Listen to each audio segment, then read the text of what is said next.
Hey, hey, hey, how are you this morning? Good Naden. I am in one of my most favourite places in Turkey for breakfast. It's called Mardo, and Mardo, there's a chain of them, and Mardo is a real institution. Sydney siders absolutely love having breakfast, especially on the weekends. We make a really big deal of going for breakfast, and this is, to me, the equivalent of one of the cafes in Sydney that I would go and have breakfast with friends and stay there for hours and hours.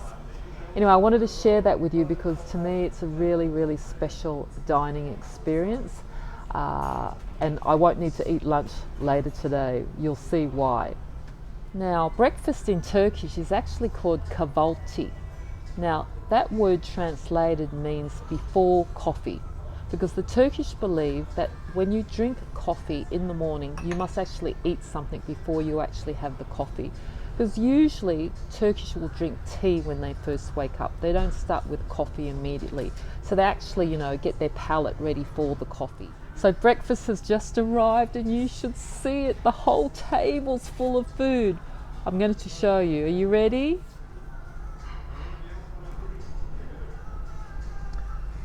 So this is a real feast for the king, isn't it? Look at this. Now I should also tell you that the Turks don't eat like this every day. To have a spread like this, it's really because it's, some sort of get together with friends, it's some sort of family celebration. But there are definitely elements of this that they will eat at home on a daily basis, and we'll talk about that in just a moment. Oh, it's looking pretty good, isn't it? Now, this dish that you're seeing here is called borak. And borak comes in so many different forms. These ones are fried, and it's very, very fine pastry. And it looks like we've got them stuffed with meat here. Probably the sucuk, which is the Turkish spicy sausage. Now, one of my favourite foods back home is scrambled egg. And this is the Turkish style of scrambled egg, which is called menemen. This egg is actually mixed with tomatoes. Sometimes it can have red peppers, but you can really add anything you like to it, and it's delicious. This dish here is the sucuk. So that is the pieces of the Turkish sausage I mentioned earlier with fried eggs. Doesn't it look great? Oh my God, I just want to eat this. I better hurry up and finish filming. Now here we've got very typically the cucumbers and tomatoes. So a Turkish person at home would easily have have a plate of this for breakfast, usually with some cheeses.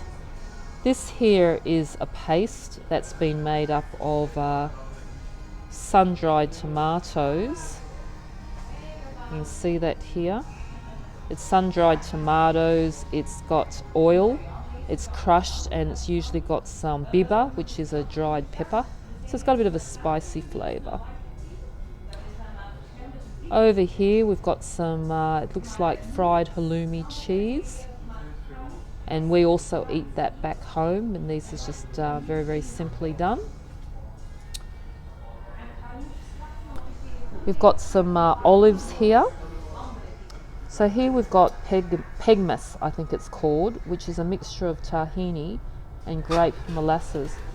Now, people in the East love eating this because they believe that in wintertime it keeps you warm. So here are our mix of cheeses. The Turkish actually like cheeses that are more firm. They don't go with the European ripened cheeses. So these are a mixture of cow, goat and sheep. This is my absolute favourite. It is clotted cream with fresh honey. Can you see that? Oh, it's just to die for. And it looks like here we have maybe a cherry jam. Doesn't look like strawberries.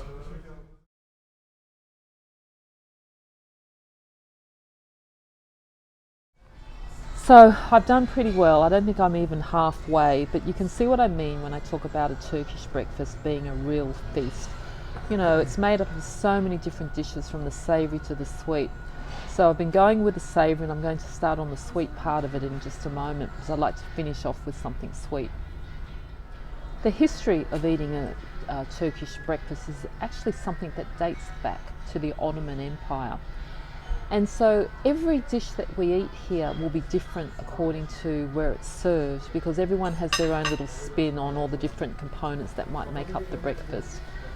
But most importantly, and this is the part that I really love, a Turkish breakfast is all about connection.